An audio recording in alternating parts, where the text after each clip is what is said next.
School assembly ফাঁকি দেওয়ার চেষ্টা করতাম অনেক সময়।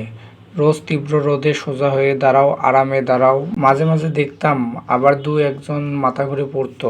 এরপর বাকিরা সবাই মিলে শপথ করত, শপথ হলো। আর অবশেষে আমার সোনার বাংলা এরপর অ্যাসেম্বলি শেষ করে প্রতিদিনের মতো ক্লাসে যেত। এখন আর চাইলেও অ্যাসেম্বলি করা সম্ভব হয় না। হয় না আর ফাঁকি দেওয়া, হয় না আর ফাঁকি দিয়ে মজা করা। এখন সত্যি সত্যি হারিয়ে গেল অ্যাসেম্বলি, হারিয়ে গেল স্কুল জীবন। এখন মনে হয় স্কুলের ওই জীবনটাই ছিল জীবনের সবচেয়ে সুন্দর সময়। ভালো ছিল ওই স্কুলের ওই অ্যাসেম্বলির দিনগুলো। নিয়ম করে প্রতিদিন ক্লাস, স্যারের বকাবকি, বন্ধু বান্ধব, স্কুল টুর্নামেন্ট, আরো কত কি। মোটামুটি এসএসসির আগ পর্যন্ত আমরা অধিকাংশই সুন্দরভাবে বাঁচি। এর পরের জীবনটা কেমন যেন, সম্ভবত সুখ শান্তির দিনেরও এখানেই ইতি। এরপর থেকে মেনে নেওয়া আর মানিয়ে নেওয়ার অদ্ভুত এক খেলা শুরু হয় জীবনে।